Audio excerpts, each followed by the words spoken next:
Јавниот увид во податоците од избирачкиот список за локалните избори 2025 завршува утре, 11 септември, на полноќ. Граѓаните можат да извршат увид денес до 20 часот, а утре до полноќ во подрачните одделенија и канцеларии на Државната изборна комисија. Барањата за запишување, дополнување или бришење податоци се поднесуваат писмено, електронски или преку епошта, со приложување на потребни документи. ДИК има рок од 24 часа да одлучи по секое барање. Доколку барањето биде одбиено, граѓанинот има право во рок од 24 часа да поднесе тужба до управниот суд, кој решава по брза постапка, исто така во рок од 24 часа. Правосилната одлука на судот станува составен дел од потпишаниот избирачки список. На 13 септември истекува рокот за поднесување на кандидатските листи за градоначалници и советници. Изборната кампања започнува на 29 септември, а гласањето ќе се одржи на 19 октомври во 80 општини и градот Скопје, на вкупно 3480 избирачки места. Во просториите на Europe House денес беше промовиран извештајот во сенка за слободата на медиумите во Македонија, подготвен од фондацијата Метаморфозис. Документот представува детален преглед на актуелната состојба на медиумските слободи во земјата. Извештајот ја забележува позитивната динамика во последниве години, но укажува на сериозни и упорни предизвици. Меѓу нив се издвојуваат ширењето на дезинформации, политичките и економски влијанија врз медиумите, несоодветната безбедност на новинарите, како и регулаторни слабости. Како заклучок, извештајот нуди сет конкретни препораки до институциите, медиумската заедница и меѓународните партнери.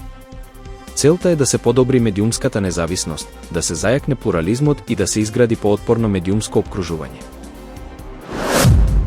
Непалската армија продолжува да патролира по улиците на Катманду за време на неограничениот полициски час, воведен по масовните протести против корупцијата и забраната на социјалните мрежи.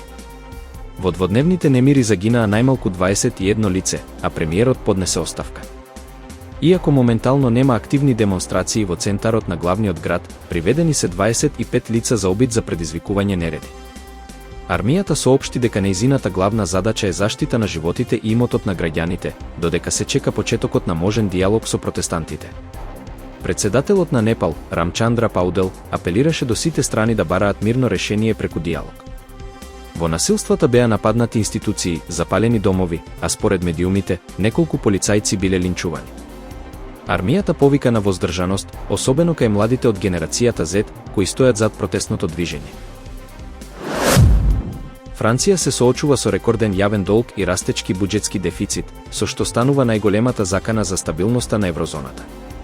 Со долг кој достигна 3,35 трилиони евра, 113% од брутодомашниот производ, и прогнози дека до 2030 ќе порасне на 125%. Експертите предупредуваат дека евентуален финансиски колапс во Париз би можел да ја подкопа довербата во еврото. Премиерот Франсуа Бајру, непосредно пред гласањето за доверба, предупреди дека земјата е пред точка на финансиска неподносливост. Синдикатите веќе најавија генерален штрајк, а политичката нестабилност го усложнува спроведувањето на реформите. Франција е трета најзадолжена земја во ЕУ, но по апсолутна вредност е на првото место. Иако пазарите се уште не паничат, тоа е најмногу поради надежта дека Европската централна банка ќе интервенира со купување француски обврзници. Но аналитичарите предупредуваат дека оваа надеж може да биде лажна. Со финансиски притисоци, висок социјален товар и растечки популизам, Франција се наоѓа во тешка позиција. Според економистите, без реформи и политички консензус, кризата би можела да се прошири и во другите економии во ЕУ, со што би се довела во прашање и одржливоста на европскиот проект. Советот за безбедност на Обединетите нации денеска ќе одржи итен состанок поради израелскиот напад врз раководството на Хамас во главниот град на Катар, Доха. Според дипломатски извори на ДПА, состанокот е побаран од Алжир и неколку други земјичленки поради сериозноста на инцидентот. Хамас потврди дека во нападот се убиени 6 мина, меѓу кои и синот на Калил Алхаја, една од највлијателните фигури на движењето во странство, како и неговиот шеф на кабинет. Израелскиот премиер Бенјамин Нетањаху изјави дека акцијата била одмазда за нападите на Хамас во Ерусалим и Газа. Катар го осуди нападот како грубо кршење на меѓународното право и закана за националната безбедност. Арапските земји, како и САД и Германија, изразија остри реакции.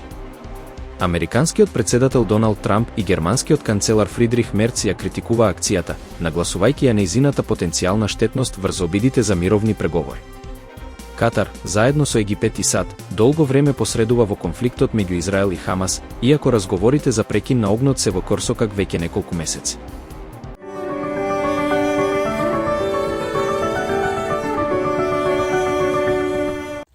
Денес ке се задржи сончево и топло време со мала до умерена облачност. Ке дува слаб до умерен на места дожд по Вардарието повремено засилен јужен ветер, како што информираат од управата за хидрометролошки работи.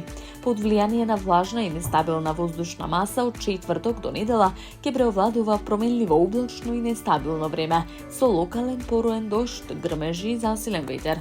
Дневната температура ке биде во опаѓање.